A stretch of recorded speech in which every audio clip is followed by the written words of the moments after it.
Karigumba thabak ama mai pakna pangthokpa ngambada mi khudingmak harauba phongdoknei mahakki mai pakpadu miyamda kanaba thabak oirabadi miyamsu mahakki harauba aduda saruk yanai adubu kanagumba kharadi mai paklakpaduda kalak mi hauba faubasu yaudaba nate miyoi amana mai pakpagi pazing firal paiba matamda nokliba momon minok adugi marumda kadai fauba awana thingnaduna honarakhibagi haibadudi miyamna hehek ubita gum tori kayara khana maithiba nanglaba matung hanba leitana thongna amaka loidana honarakpadagi ngasidi Strela Luwang Manipur gi mahut sinduna femina Miss India da saruk yananaba sem sabagi thabak akan mamong da changshili hiram asigi matangda TOMTV gi sub editor Onel Sambandaram amadi senior video journalist Posangbam Sarachandra anidagi akanaba paudam ama Strela Luwang ichang thawi Maitai nupigi chap chaba personality adu mangonda yawi wa ngangbadasu pura straight ni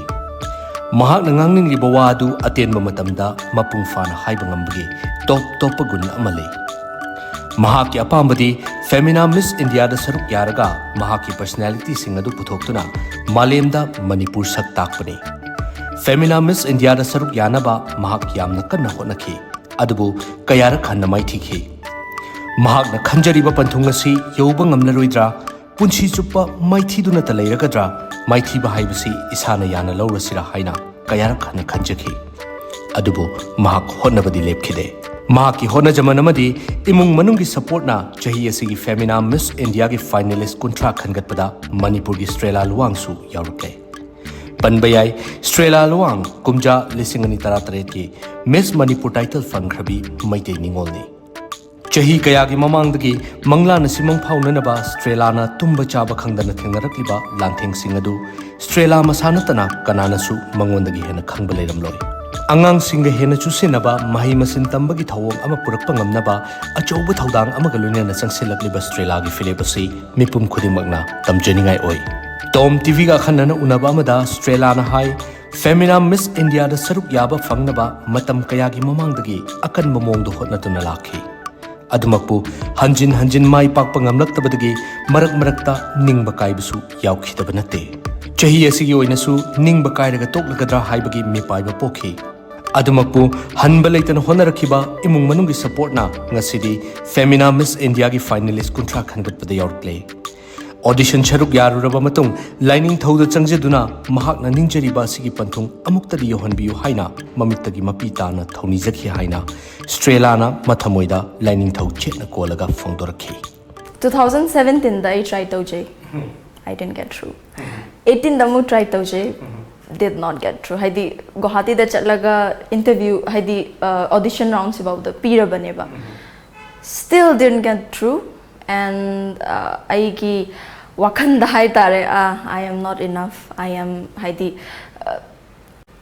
me say them insecurity me amna than bane haine dana adu mind tawdana I su I sa se hogala aga mingsen da yengsaraga Strela you're not good enough you're not pretty enough Miss India na nang pamde because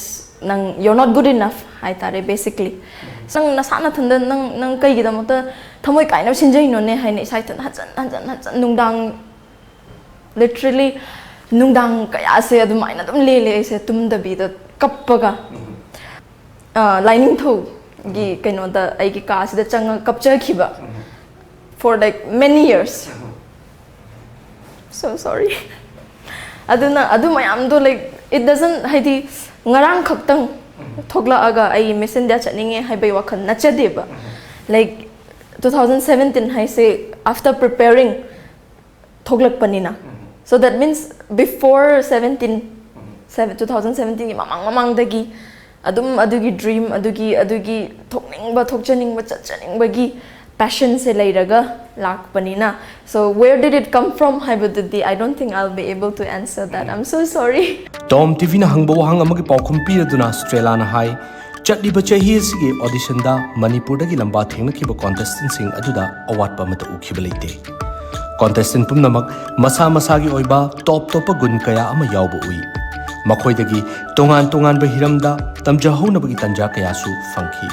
kumja lisingani ga taratarita Miss Manipur title lawkhiba adunasu chawna kanaba ma pikhi matam amada leiramba Manipur gi fashion industry gi masak aduga ngasigi masak asiga yengnabada chawna ahongba leire laklibi chahi manga asidasu chawna ahongba lakani haibagi thajaba lei hainasu Strela na mahaki oiba mod thamki. All the 9 contestant mapan ni Manipur gi damakta represent tawjage haina kaino tawrise audition yawrise. From the 9 of them, I must say aina hele haiba kai shu ta leikide. I was like moi uba kanda aya then yuptege aina si tamjaba yai ko adagi ama yenge aya dayabati dagi si tamjaba yai ko adu maina yam admire tawro loin ma yeng khachagi ba chanchui uraga chanchui mai masa khupasa sidi maxina uraga maxina da sam phajab jibu lai ma chara aina literally I audition numis da akhoi gi mapan maksi yenga gane aina ngawjaba hai tare. But if I say haidi aina khalak abanina moi nipan mak they are all worthy, they are all deserving. However, hen bahai se numitugi fate of the day, numitugi luck haiba tare. Aduda kitang aingonda favor to be kiba haigatra adu maino in haijai. So moigi akhoi gi phi season araga mapan da thadok pa ngamna bagi mawong da moina industrialize to na ba honari ba efforts ya. So so in 5 times chahi manga haib jam sangba matam ni na. I'm sure some way or the other moi successful oigani akhoi gi market leirakani and then we will have high robakan I model ne haiba kanda adubu career or profession lo haina hangasi di question tawriba sa nong chahi mangai matam du I'm a model haiba da yam proud oina haiba ngambagi chang do adu yorakani haina thajai aidi yamna nokanbi mingonda awabagi masak uttabi Strela Luwang matam pumbada nungaiduna talaibadi nate miyamna uriba Strela gi ningthiraba masak asida fomduna leiriba Strela gi tonganba masak amasu yauri pisak piklingaida thengna thodok kayana Strela gi punsida hanjin aki tujungba phawhanbasu yaudaba natte. Strela na kindergarten tamlinghai matamda mahaki apokpa lamdamasigi na saknairaba journalist Ratan Luwang sakhangdaba kharana nongmaina kaptuna hatnaba honaramkhi. Numida dura ukhiba aki tujungningai oiraba saktam adu ngasi fawba Strela na kawba ngamdana leiri. Thodok adugi matung nungaitaba wakhal adudagi thaidoknaba wari macha iduna sanakhi. Strela na taibangda phangba ngamdaba yamnadi phangning sing wari oina ithoktuna wakhalgi mangla namada tauduna leikhi. Apokpa apokpi anigi apunba minungsida yumpham oiraga thaina mamangaida ningthau amana mahaki taloiga loinana macha nupi ama yamna luna tawjarmi haina fawba ikhibalei. Wafam asimak mahakna TV interview amada phongdoklei adubu laibak thibadi interview dugi part macha ama kakthatlaga sandorapadagi viral chatuna miyamna lana unakhiba amasu leikhi. Wari edugi mapung oiba singadu Strela na TOMTV da amuk lirakhi. Mama mapa ga leiminabagi princess ama leirami madu mama mapa ga leiminaba adu mam imagine tawraga aigi su manakta leiribai tap ta ko adu maina wakhanji imaginative world adum tauki being isida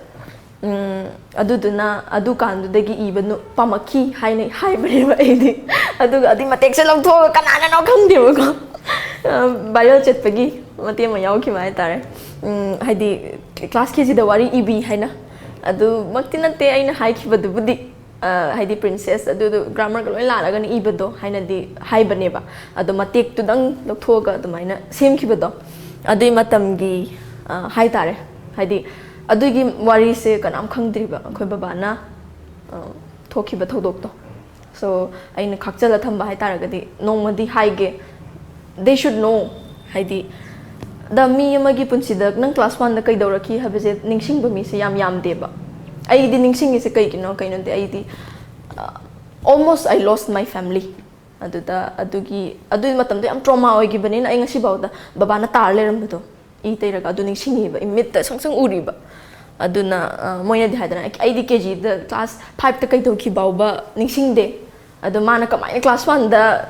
maina ningsing no haibe question di laidana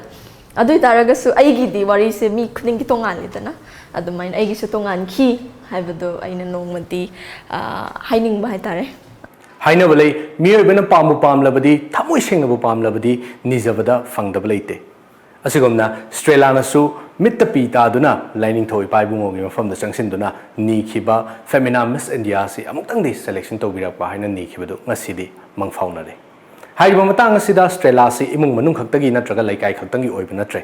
ngasidi Strela na chatkadori ba si Manipur pumba हाइरिबसिगी मणिपुर पुंबगी represent तौरगा चटकदोरिबनिना मिपुम खुदिंगमक्की अखोइगी मणिपुरदा लेरिबा मिपुम खुदिंगमक्की सपोर्ट सी दरकार ताब्रा हाइबसी मथौ ताब्रा हाइबसी अचोबो हांगम ओइरक्ले हाइरिबसिदा अखोइना करी करी मतेंग पांगबा याबगे हाइबदु खनबगी मतम थेंजिलक्लबने